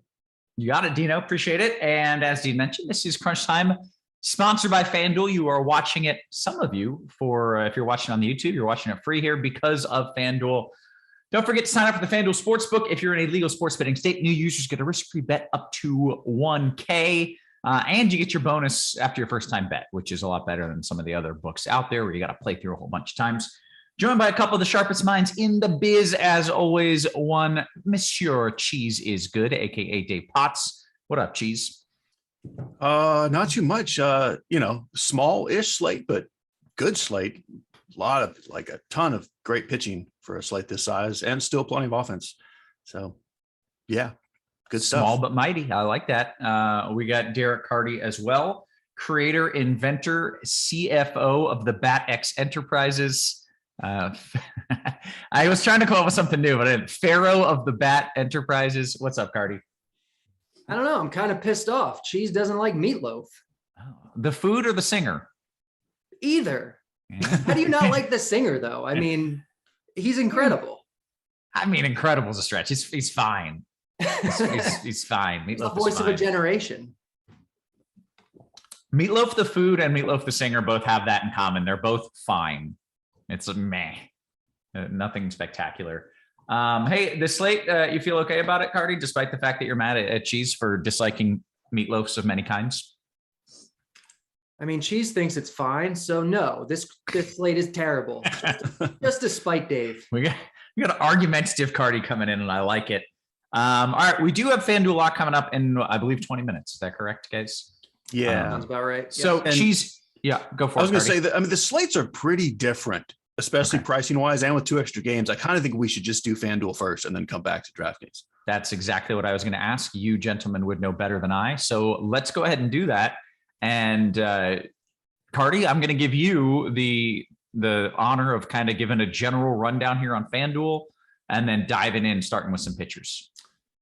Yeah, I mean, I think the best plays are kind of obvious tonight. There's not a whole lot separating some of the best plays. Like on the pitcher side, like you have Max Scherzer and Garrett Cole, and they project like the same. They cost like the same. They're both really, really good. They both have long leashes. They both get strikeouts. Like it's just, they're both in pretty good matchups. I think you probably play Scherzer in cash just because he's a little bit cheaper and projects like slightly better, but they're like the same thing. You do get Zach Wheeler on the slate, which you don't get on DraftKings because of the early game. So I think a guy like that is really interesting in tournaments. But yeah, I mean, that's kind of like the high end pitching today. Okay. Is that all you're going with high end pitching, or you want to just No, I dive mean, into pitchers from here? I mean, on FanDuel, you don't always have to get cute with like the cheap pitchers. Like it's a little bit more of a DraftKings thing, but like if you want to go with someone else, I think Drew Smiley is really appealing today. He's super cheap and he actually projects as after Scherzer, Cole, and Wheeler. The bat thinks he's the next best pitcher on the slate anyway, and he's super, super cheap. So yeah, I think Smiley, and he projects at 2% ownership. So I really love Smiley for GPPs. Okay. You're going to have to figure out what you're doing with the cash, but he projects well enough where, he's fine anyway. And you just get those free extra savings. So Yeah, it seems like a good problem to have. Anything else that you want to throw in there on FanDuel or no? I mean, Ohtani's on the slate. He's fine, but he's expensive. I don't think you really have to go there. I'd rather just play extra Scherzer or Cole personally. I'm curious what Cheese thinks of this slate. I think he'll probably be a little higher on Gausman than I am. But yeah, I think between Scherzer and Cole just being really good chalk and Wheeler and Smiley coming in low owned and projecting well, like that seems like a really good core for me. Cheese? Yeah. So this is one where, I'm going to have a tighter pool than the projections have. Totally fine with Scherzer and Cole up top. I mean, it's Scherzer and Cole. Personally, I would say I would play Cole in cash. Just one's versus St. Louis and one versus Baltimore, and they're close, and play the guy against Baltimore would be my lean. Mm-hmm. My only reasoning for why the bat would have Drew Smiley ahead of Ohtani and Gausman is that it ate a bunch of meatloaf prior to running. Like it's fine. If you have played cheap pitchers, obviously Smiley. I mean, but I'm just not on board with the not giving Gausman more credit for what he's done this year. I will say Seattle is a sneakier, tougher-ish matchup than it seems at first glance. So on FanDuel, like you can get Cole, and that's kind of where I would lean, but I do really like Gausman and Ohtani a lot. For the Smiley thing, I mean, first he's facing the Pirates, and that's definitely going to be part of it. But it's also the coldest game on the slate. It's the only game under 60 degrees. And it's not a lot of wind. It's the kind of wind that most people would just like not look at. But it's like 6 or 7 miles an hour blowing in. And in Wrigley, that's like, maybe 20 miles an hour in a different park. So, it's really good weather for him, and it's the Pirates, and he's super cheap. So I do really like Smiley. Yeah. And kind of with what Carty said earlier, like on FanDuel, like it's really hard to use that salary. I mean, you might be able to, like if you just need to go Trout, Judge, Vlad, and just put in every bat. But it's much different than DraftKings because like you can do a lot of things even with paying all the way up to Cole at the top. Right. Okay. Well, Cheese, let's talk about some of the stacks, and then we'll go position by position just on FanDuel. But what are your favorite stacks on FanDuel? My favorite 3 stacks are Yankees, Blue Jays, White Sox. I don't think there's anything sneaky about any of that. Adding into the FanDuel mix, I really do like Miami for sort of a large field tournament stack. Josiah Gray is supposed to be good. I still think he will be, but right now he's a guy who walks everybody and gives up home runs. That's not good. I do kind of like Miami as an off the board stack. Okay. Carty, you want to add anything to that? No, I agree. I mean, I think Yankees, Blue Jays, White Sox are kind of going to be like the chalk. They're like the clear best stacks. and I like Miami as well. They actually project in the bat as the next best stack. So, at lower ownership, I think they're quite good. The meatloaf play of the day, the Miami Marlins. All right. Let's go ahead and go position by position. Carty, start us with FanDuel, the catcher first base position. Yeah. So on FanDuel, you're not really going to be messing with catchers. I think most of the best plays on FanDuel are going to come from those three teams that we mentioned. So you have Vlad, for the Blue Jays, one of the best hitters in baseball. He's really, really good. You also have Jose Abreu. If you want to save, a little bit of money, he's 2,700. You save almost a full $1,000 off of Vlad. And we like this spot for the White Sox as well. So they're like, I think the cash plays, they'll be high owned. They'll be the plays that, people like. Rizzo, I guess, is fine too, but I think you'd rather just play Vlad for 200 cheaper. And then it's, other stuff that you're just kind of like throwing darts in tournaments. Like Rhys Hoskins, I think, is a perfectly good play tonight, who's going to come in a lot lower owned than the other three. Okay. Cheese. Yeah, like very clearly, Vlad and Rizzo are great, and then Abreu is too cheap. Like those are obviously the three guys. Pete Alonso is the guy I'll throw in there along with Hoskins. It's just way too low owned for who he is. Okay. Second base, Cheese. So on FanDuel, if you do have money, I really like Jazz Chisholm. If you don't have money, Gleyber Torres is going to be the chalk as a cheap guy, and I do like him because after that, it's kind of gross. Like Ian Happ is viable, and then I've got Eduardo Escobar kind of hanging around the tournament options. That's really it. This is not a good position. Okay, Carty. Yeah, I agree. The cheap guy is Gleyber. If you have the money for Jazz, great. I do think Whit Merrifield is interesting for tournaments. Like no one's going to play him against Giolito, but he projects pretty well. It's a solid stolen base matchup, and that's kind of his bread and butter. So I do think he's interesting enough for tournaments. All right, third base. Yeah, Josh Donaldson is the top overall play. Like the Yankees are, one of those top three teams today. Donaldson is Donaldson is the best third baseman on the board by quite a bit. I think he's not overly expensive. I think you really just play him. You can make a case, Matt Chapman is 2.8K in that Toronto lineup, but Donaldson's better lineup spot. He's not that much more expensive. I think you just play him. In tournaments, you can do other weird stuff. Like I mentioned, it's a pretty solid spot for stolen bases. So Merrifield, Bobby Witt Jr., I think is fine for the same reason, but really it's just like Donaldson's like the best today. All right, Cheese. Yeah, I mean, right at the top, we both said, Yankees, Blue Jays, White Sox, and same as first base. It's a Yankee, a Blue Jay, and a White Sox. Donaldson's an obvious play. Chapman and Makata are both very good. Throw Brian Hayes in if you want to play a Pirate or two. And then the team that I will make sure I stack somewhere just because this team is just amazing is the Angels. I don't love the spot for the righties against Dunning, who's pretty good against righties, but like $4,500 Taylor Ward still just looks weird and wrong. And for that reason, no one's going to play him. And so I will. Yeah. Okay. Shortstop, please. So you can also play Jazz at shortstop. And then we're back to Yankees, Blue Jays, White Sox. Anderson and Bichette are the next best plays. And then Torres again is the cheap play.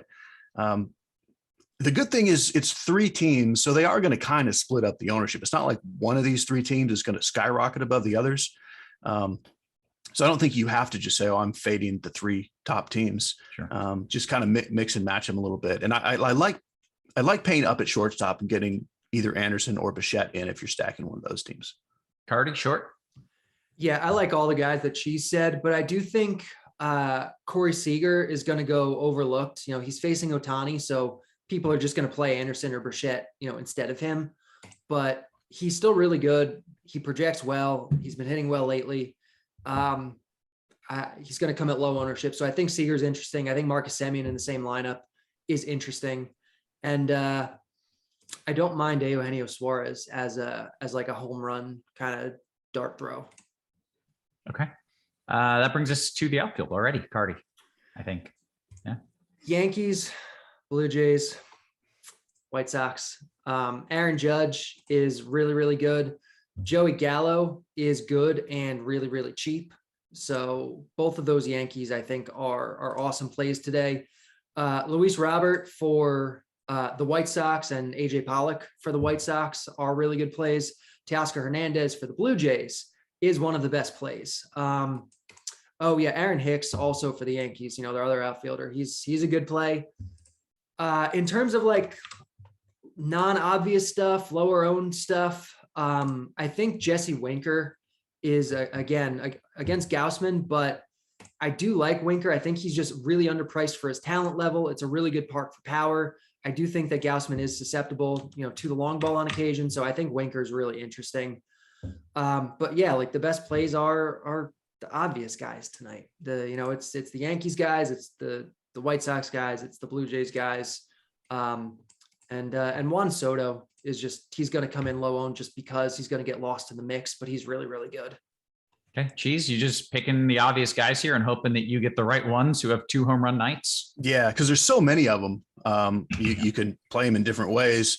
And Carty mentioned Soto. I'll also mention anytime you get those couple of games that are on one site but not on the other, and they would be lower owned anyway because of where they are and who the pitchers are. But yeah, Soto, Castellanos, and then another cheap guy would be Jesus Sanchez for Miami. But otherwise, yeah, it's exactly who we said: Judge, Robert, Springer, Teoscar, et cetera, et cetera. All right, that gives us time to take a few FanDuel questions, and then we can actually get into DK even before FanDuel locks here because we don't have a ton of questions. But Aside says, Carty, FanDuel Cash 2v2, Trout Wade or Gurriel and Vladdy Daddy? Say that again, Trout Wade? Versus Gurriel and Vlad.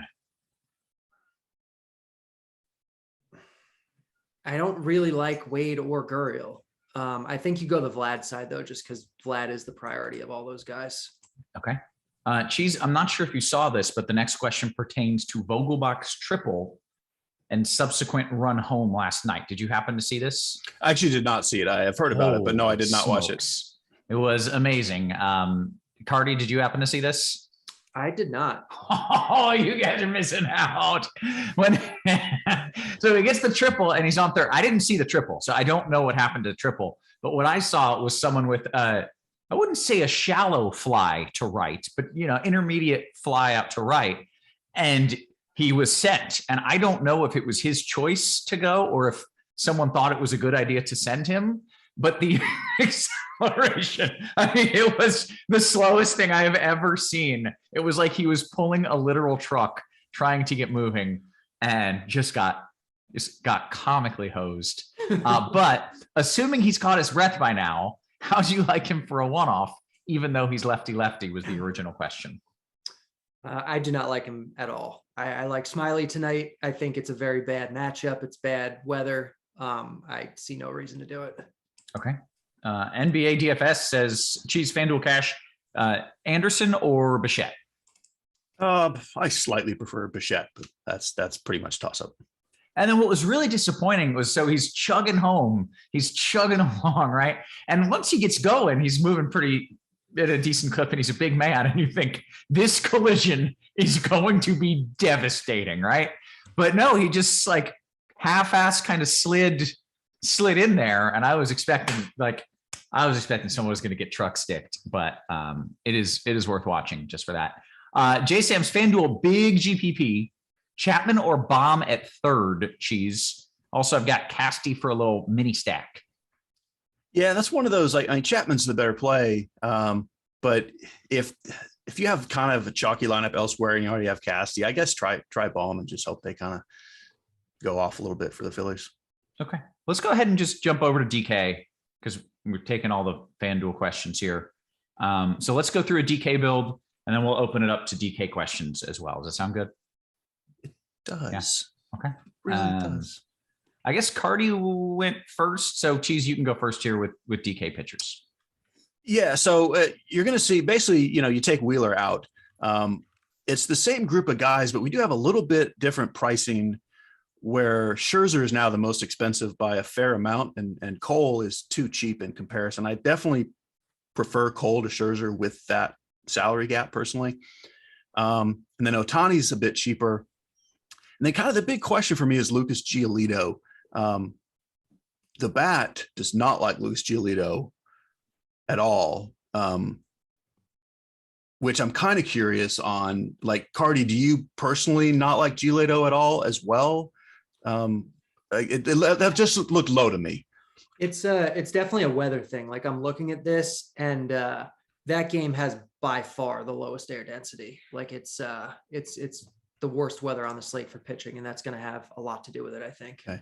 Part of it for me, like, it's also a outside of Coors, it's the park that suppresses strikeouts the most. And so I think there's just kind of a lot of hidden things that are going into that I really don't think he's anything special today. For me, like, I had it in my head, like, okay, it's the Royals, and then Salvador Perez is out, and now, like, and it's a strikeout pitcher, so I just like it. But I only like it because of the salary. And obviously the bat likes Smiley more, and Smiley's even cheaper. You know, personally, I like Giolito enough more than Smiley that's where I'm going. But really, ideally, get two of Scherzer, Cole, Ohtani, and for me, Gausman is up there as well. I mean, I think you can get two of those guys. There's so many super cheap bats. Yeah, there's a lot you can do if you play a cheaper pitcher. But I like those top guys so much that I want as much of that as possible. Carty, anything you want to add? No, I mean, it's kind of the same guys for me. Scherzer and Cole are great. You're pairing them in cash. I love Smiley for GPPs. You know, if you want to pepper in Ohtani or Gausman or Giolito, like, you can, but I'd probably rather just, go a little heavier on the other guys. Okay. Let's go to let's go stacks. Anything major change there? No, I mean, no, it's still Yankees, Blue Jays, White Sox. Okay, then forget that. Let's just go ahead and unless, Carty, you've got like an off the board stack that you haven't talked about yet. No, I mean, it's kind of the same basic thing on DraftKings. Okay, well then let's just go position by position. Start at catcher for us, Carty. Sure. So, catcher. Catcher's not great today, especially because of those three big offenses. Like, I mean, like, Grandal is probably like the best, like, bang for your buck kind of guy. Like, he's 3.9K. He's not overly expensive. Like, it's a pretty good spot here against Greinke. Like I mentioned, the weather there being really good. I think you can also just pay up for Wilson Contreras if you have the money. 5.2K, but Contreras is really good. You do have Alejandro Kirk hitting fifth for Toronto. I think he's fine, but probably a little pricier than you want. Like, I'd rather just play Grandal. And then if you just want to punt it, like, there are cheap catchers that you can just like punt it with and say, I'm just going to play MJ Melendez, or I'm going to play Patrick Mazeika, or I'm going to play, Jose Trevino or something like that. And I think, that's fine. All right. Cheese. Yeah. Grandal is the only guy that kind of sticks out. Contreras, it would be the top raw points guy, but it's not a necessary spend unless you're stacking the Cubs or just for some reason sitting on a bunch of money, which I don't think you're going to be. I'm fine just punting it. Certainly if something fits in a stack, great. But like Trevino, Wallach, just play a guy and hope he gets a couple of hits on accident. If you're not playing Grandal. Okay. First base, Cheese. So here it's the same guys with similar pricing. Vlad and Rizzo are great and expensive, and then Abreu is a little too cheap. I also like, again, Pete Alonso is just, nobody's going to play Pete Alonso. I also kind of like Jared Walsh for nobody's going to play him and could hit a home run. In general, I have a lot of just random cheap Cubs bats. Like Frank Schwindel, for example. It's not that I like him per se, but like almost every lineup I'm making, because I'm going double ace and I want a couple of big bats, like I just have to flat out punt a couple spots. Ideally, it's not first base, but sometimes it is. Carty, first. So obviously Vlad, Rizzo, Abreu, same guys that we talked about. Cheaper guys, it's kind of gross at the low end. Like, I guess if you're going to play a cheaper guy, I think even though I like Smiley, I think Yoshi Satsugo, just because he's like 2K, he's like okay. That's where I would lean, but I think you probably are just trying to get up to one of the big guys. All right, second.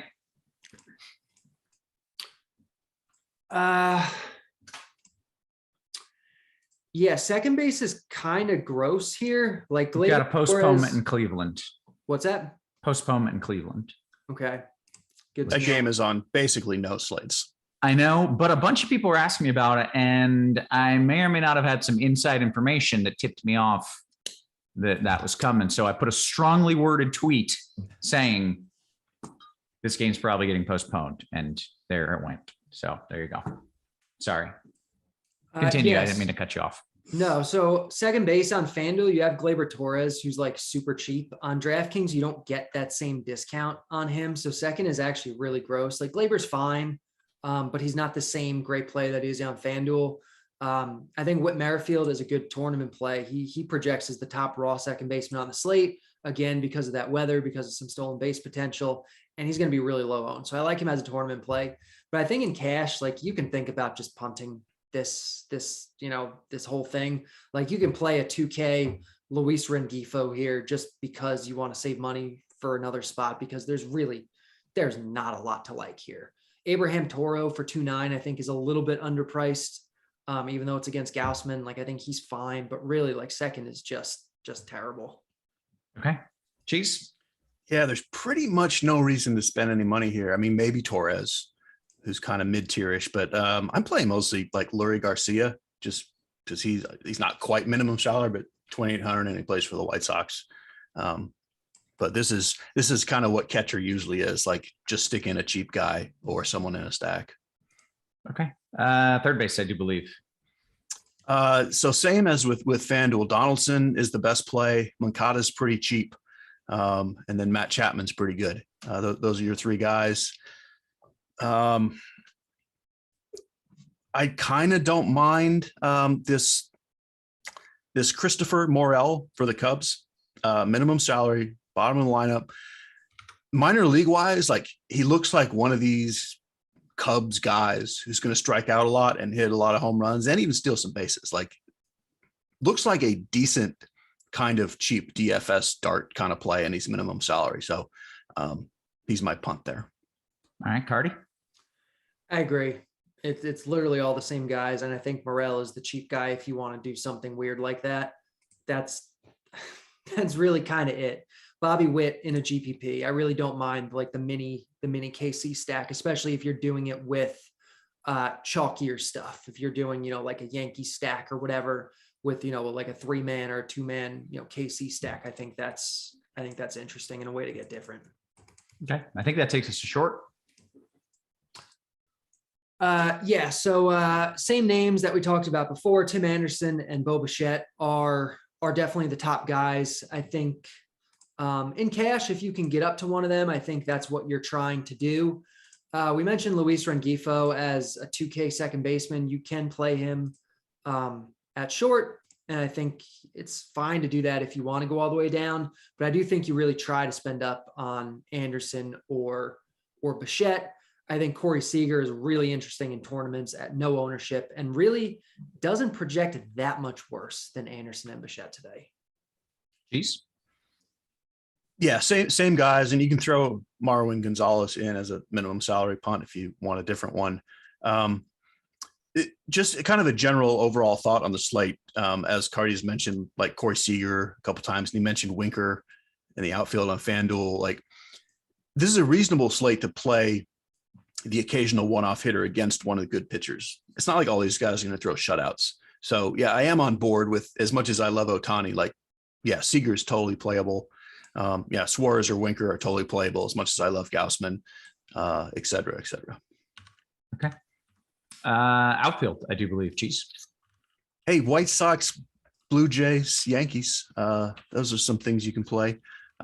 We get a big widespread in salaries. It's tough to get Judge. but it's doable. Same for Trout.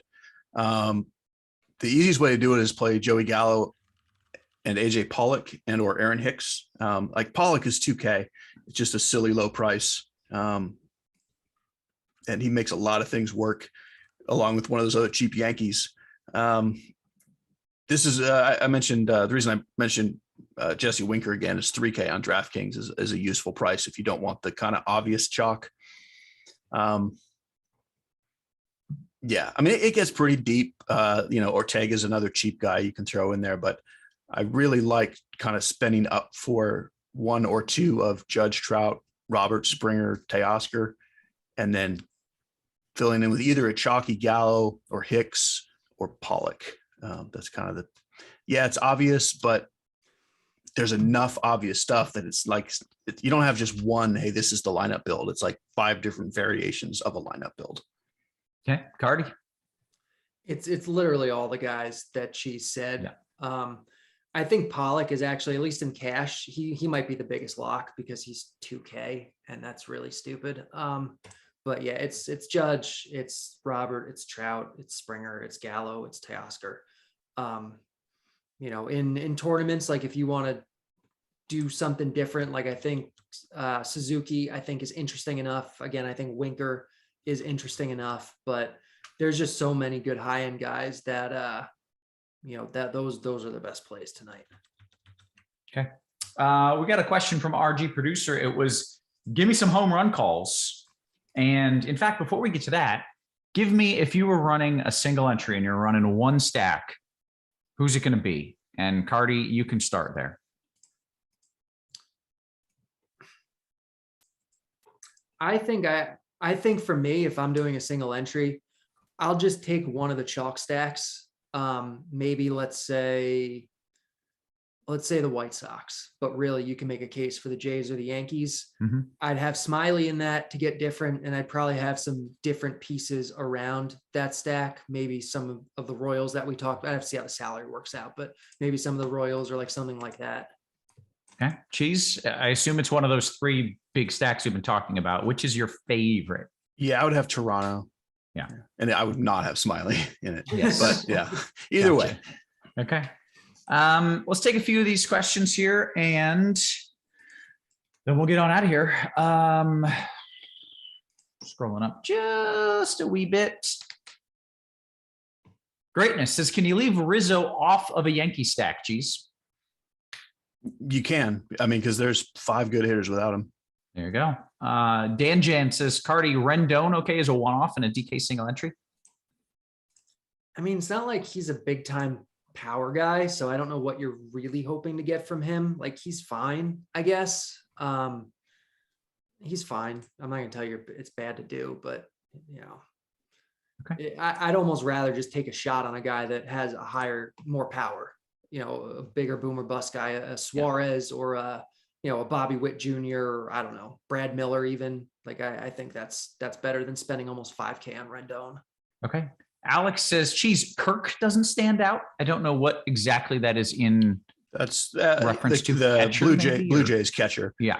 Because I said Grandal stands out. Yeah. It's just a salary thing. I love Kirk. I mean, I'm playing a lot of Kirk, but I don't think he should be more expensive than Grandal. That's just the only reason I said Grandal instead of Kirk. Gotcha. If their prices were flipped, I would have Kirk first. Okay, great. Carty, can you briefly talk about the changes to Baltimore and how it is affecting offenses there? Judge should have had 3 dongs yesterday. I don't know what should have had means. He either did or he didn't. And if he didn't, then he shouldn't have had any. Yeah, so Baltimore moved the fences back this year, moved them back, raised them. It had been like one of the absolute best home run parks in baseball prior to that. And so far this year, it's been one of the worst. It's been 5th worst. It's suppressed home runs by about 40% relative to average, which is a big number and completely unsustainable. Like no parks ever project to be that bad, really. Like 30 is kind of the cap. So like park factors have a lot of noise in them, which is something that people really don't understand, especially when they see this kind of thing happening. And it's being exacerbated this year because of the ball. So like, it's the fences, but they're also dying because home runs are down everywhere. It still definitely projects to suppress home runs at this point, but not like to the extreme degree that it has so far. Mhm. Because even though we moved those fences in, we knew it was going to become less hitter friendly. Just kind of based on what we've seen historically with what happens when you move fences, it projected more to go from like extreme hitters park to like Middle of the pack. closer to neutral. Yeah. Yeah. So it's been just the complete opposite way right now, but the fences would not explain all of that. So maybe something else is going on, or more likely park factors are noisy and it's not going to be quite this bad. Okay. All right. Good stuff. Let's see. Scrolling down a wee bit. Oh yeah. Home run calls. I'll get one from each of you. Cheese, your favorite home run call of the day. Try to do a not Yeah. super obvious one. Christopher Morel. Morel, as in the mushroom. Yeah. Have you ever had a morel? I don't eat mushrooms. Boy, that's disappointing. Carty, who is your I home have run had a call? morel. And have you eaten a morel mushroom? I have eaten a morel mushroom. I like delicious. mushrooms. Oh, Yes. mushrooms are great. You guys can put mushrooms in your meatloaf and just have a party. I would. They'd be yummy. Carty, you got a home run call for me? Yeah, I'm trying to find like a non-obvious guy. How about, I mean, obviously it's like Aaron Judge, Vlad, like whatever. Let's say Reese Hoskins. Okay, I like it. I watch YouTube videos when I'm bored of this guy who just goes out and he scavenges and he like gets mushrooms and he, catches fish with his bare hands and stuff. And then he makes ridiculously awesome meals because he's a professional chef. And that's maybe the only reason I know what a morel is. I'm not sure I've ever had one now that I think about it, but they look awesome. They look delicious. DKGPP, Fick Nostrum says, this is, okay. All right. I got it. Cheese, Toro, Donaldson, Hicks, or Merrifield, Morel, Winker around a White Sox stack. It's pretty close. I would go Toro, Donaldson, Hicks. DY says, Carty, DKGDP, do you like the full stack 3 one-offs, or are you going with a little 2-stack lineup tonight? Wait, say that one more time. Are you going with like 1 full stack and then 3 one-offs, or are you going with a big stack and a little stack? I think Or you can do you do care? it either way tonight. I mean, I think you generally try to lean towards the correlation, but like the secondary stacks tonight really like aren't awesome. So I don't mind. It depends on the lineup, but I don't mind if you want to go the one-off approach. Okay. Sit down, son, says Cheese. The Froyo stack of the day is the White Sox. So if the White Sox do well, getting some Froyo. No argument there. Is Froyo good or is Froyo just solid cheese? Yeah, Is just it- solid. Is it the meatloaf of ice cream, ice desserts? Oh, it's not that bad. FanDuel Cash last piece. It's kind of a post-lock question here. VR, Simeon, or Chavis? Villar, Simeon, or Chavis? Cheese.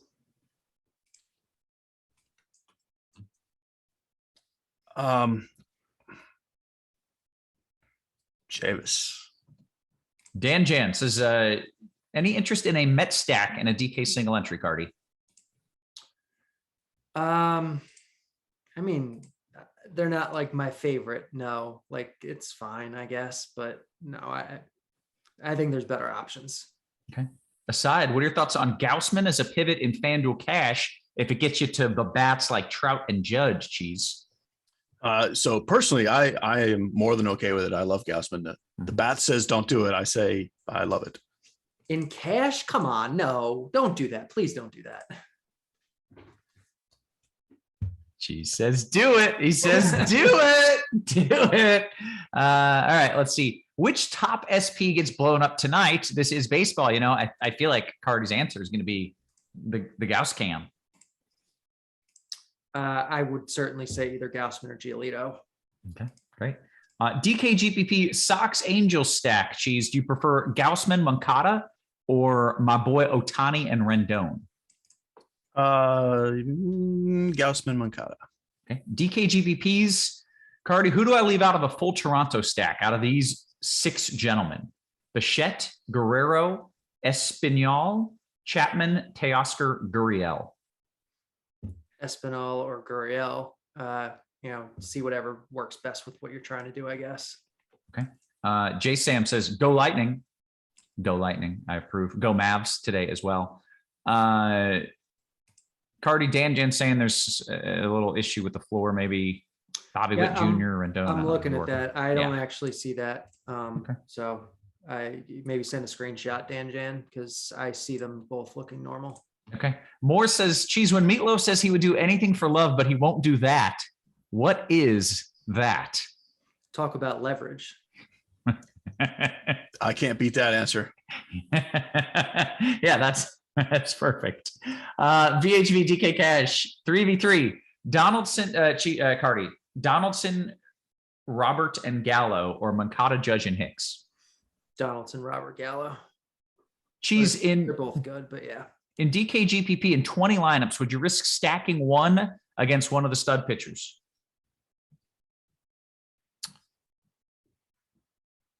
In 20, I would not get there in 20 personally. Okay, great answer. Showboat King says, hey, if you didn't play the Twins on the early slate, don't look at your phone. They put up a 14 burger. The Twins, they can do that, right? They got the pop in their bats. They do. Mm-hmm. Hey, with that, we've answered all the questions. We've given all the plays. Today's my birthday, Cheese. So you know what I'm going to do? You know what I'm going to do? You're going to eat. I'm going to eat so much ice cream. I've had the worst day, and I'm just going to plow 2.5 pints of ice cream. That's the game plan. That is fantastic. Yeah, it's going to be glorious. Yeah, thank you. So we're going to get on out of here for Cheese, for Carty, and for our wonderful production crew working hard behind the scenes. We appreciate you. We love you. And we will catch you tomorrow. You have been crunched.